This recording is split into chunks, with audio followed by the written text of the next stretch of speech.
Magandang araw mga ka-aerial defense, may ibabahagi na naman ako sa inyo dahil ngayong araw na ito ay may bagay tayong pag-uusapan. China nagpadala ng mahigit 100 barko sa West Philippine Sea, pero bago tayo magpatuloy wag mo muna kalimutan mag-like, share, and subscribe. Paki-follow at like muna ng aming page na nasa description na ang link. Namataan ang kabuuang 128 Chinese vessels sa bisinidad ng okupadong features ng Pilipinas sa West Philippine Sea noong nakalipas na linggo, kung saan nasa 14 na China Coast Guard vessels ang na-monitor, 6 na People's Liberation Army Navy vessels at 108 na Chinese Maritime Militia vessels ang namataan sa West Philippine Sea mula ika-14 ng Mayo hanggang 20. Ayon sa Philippine Navy, nasa 4 na CCG vessels at 25 Chinese Maritime Militia vessels ang nakita sa Ayungin Shoal, habang isang CCG vessel, 2 PLA Navy vessels at 27 CMM vessels ang namataan sa Pag-asa Island. May mga namataan ding CMM vessels sa iba pang maritime features gaya ng Kota Island, Likas Island, Lawak Island, Panata Island at Patag Island, habang wala namang namataan sa may Parola Island. Una rito, naobserbahan din ang pagtaas ng bilang ng mga Chinese vessels sa kasagsagan ng civilian mission sa Baho de Masinloc. Inihayag ng Philippine Navy na tumaas ang presensya ng Chinese Coast Guard at Maritime Militia vessels, partikular sa Baho de Masinloc sa parehong period ng isagawa ang civilian mission na inorganiza ng Atenito Coalition. Base sa data na inilabas nitong Martes, mayroong 9 na CCG vessels, 4 na People's Liberation Army Navy vessels at 42 Chinese Maritime Militia vessels ang namataan sa traditional fishing ground mula ika-14 ng Mayo hanggang 20. Mas mataas ito kumpara sa naitalang bilang ng mga Chinese vessel noong ika-7 ng Mayo hanggang 13.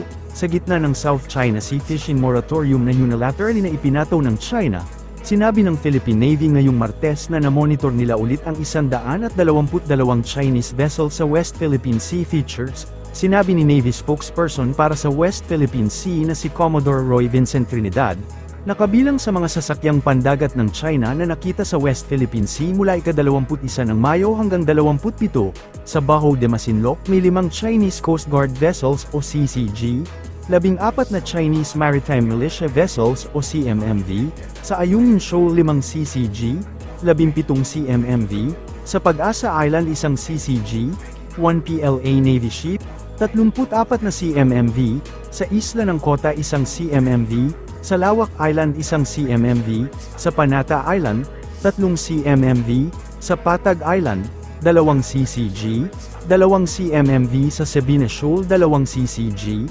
4 na barko ng PLA Navy, at 30 CMMV. Gayunpaman, binigyang diin ni Trinidad na hindi kinilala ng Philippine Navy ang Chinese fishing moratorium sa South China Sea kabilang ang West Philippine Sea.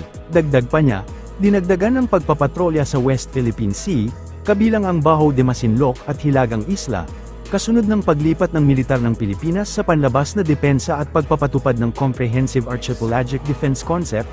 Noong Lunes, nagprotesta ang Department of Foreign Affairs sa pagbabawal sa pangingisda ng China dahil nilabag nito ang internasyonal na batas at sinisira ang soberanya at karapatang maritime ng bansa. Sinabi ng Pilipinas na hindi nito kinilala ang moratorium sa pangingisda ng China na agsisimula sa ika-1 ng Mayo hanggang ika-16 ng Setyembre, dahil kasama rito ang mga maritime zone ng Pilipinas kung saan ang Pilipinas ay may soberanya, karapatan sa soberanya, at jurisdiksyon. Hinikayat din nito ang China na tuparin ang mga obligasyon nito sa ilalim ng internasyonal na batas, partikular ang 1982 UNCLOS at ang Pinal at may bisang 2016 Arbitral Award, at sumunod sa mga pangako nito sa ilalim ng 2002 Declaration on the Conduct of Parties in the South China Sea. Muli namang nagtapat ang 2 barko ng Pilipinas at ang malalaking barko ng China sa West Philippine Sea, kung saan nagsasagawa ang 2 barko ng BFAR ng tulong sa mga Pilipinong mangingisda.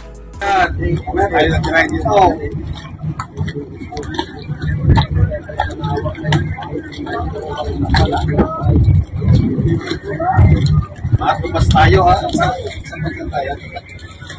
Oh, yan ang skateboard ng Pilipinas.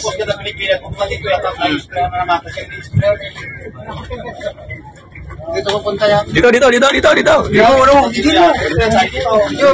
ang skateboard ng BFAR.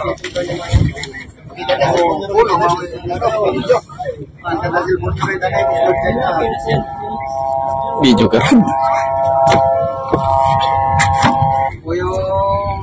speedboat ng Pilipinas. Speedboat ng Bipar. Pilipinas yan. Speedboat ng Pilipinas. Ang tumatakbo ay sila po ay inistehan ng waterkano. Sila po ay naliligo ng tubig, alat. Galing bumba sa China. Ang tubig. Wala sa kalahati yung ano natin. Para po. Pitpiting. Yung ano, parang ano lang ay. Ito pala yung Palapitin mo sa kung sa ano pa, kulangot lang. So, mapilit kong paper na tumagi.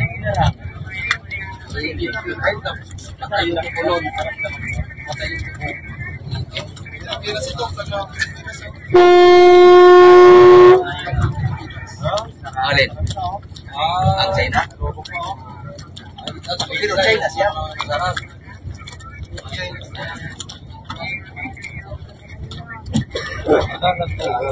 May notice dito na ano, kung nakasama sila, wala pa.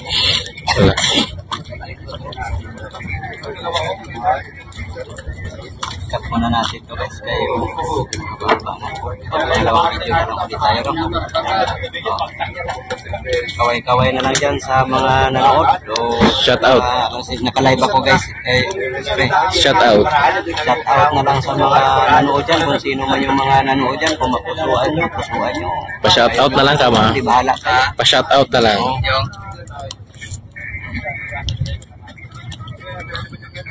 Pinarang yung isa, oh. Hindi naman sila kalikit yan. Sa dito. Ay, yung pag-kilala ko ngayon. Hindi ba sila sa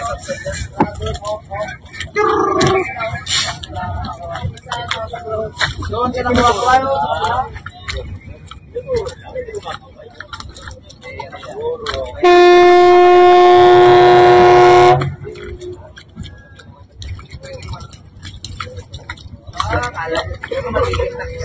Busog siya, yes! Kala nyo ha, Pilipino yan, mga tubig yan, pinagayan yung mga support. Kita ko.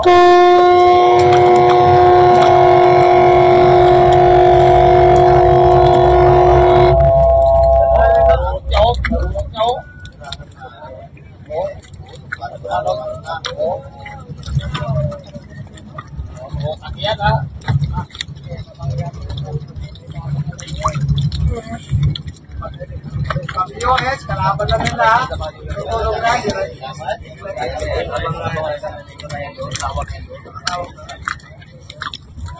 Yung is muna. Ito yung pagkalaantay na eh.